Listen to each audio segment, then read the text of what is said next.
Akkamiin ta'ee jetti? Akkaan hin tahiniin qabaa miti. Tole bee maaltu si mudate? Gandaa namni du'ee beeyta. Mana taaziyaa dhayxe. Dhaquu qofaaniin bulee huwe. Duba maaltu maal ta'e? Sharaan afooshaadhaa mooraa keessa dhaabbata. Kadhiiraati moo kadhalaati? Sharaan tokkuma hoggumaallee hamma galgalaa wal boharsaadhaa turaniituma booddee dhiirti gam tokkoon dhalaan gama kaaniin rafnaa beeyte. Afooshaan gariin akkasee. Ni rafee beeytaa namu. Ati hoo? Awwa hin xuxuuxa je'eetiin turee dhufee beeyte. Aadumateeti haaya sun. Anumaa dhufee tarree dhiiraa tana maddii takkaan ciise ifaan maan dhaamin. Sharaan cillimtee ji. Ammaa lafaa ka'ee bar. Eessa deemta gaa? Gama tarree taanii haa. Si magan. Suutuma je'eetiin jilbaan lafarra dhaqee qaqqabachuu seenee bar. Baasuma qabdee.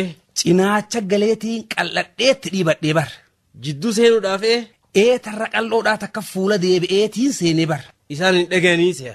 Wallee dammaydhaan rifattee isii suuqannooytee hagooggatu garraaniin sodaadhee taanitti garagalee bar. Taasisuu baasanitti niin furdoo jettee arbuma ciisu godhe. Jaartiin? Qaamuma malee beekgaa umriidhaan dilasii miti fagaattu 50 taati. Ati hoo meeqa sila? 25. Tole mee haaya. Hoggaan harkarra kaayadhu maanan ammatiin isiiniis. Achi booda hoo? Achi booda gaa maal gaafatta? Baasuma Saniifuu niin beeka jettee. Hirriba moo? An dhaluma akkas hirriba bee takkaan agarsiin hin jiru. Akkasuma haayawaan sanitti namni walirra haraashidha. Dukkanaa beetee ijaa wal nagarru. Akkan dubbifnees nama jidduudha ammaas. Malaan dhawachuus seene kaamma.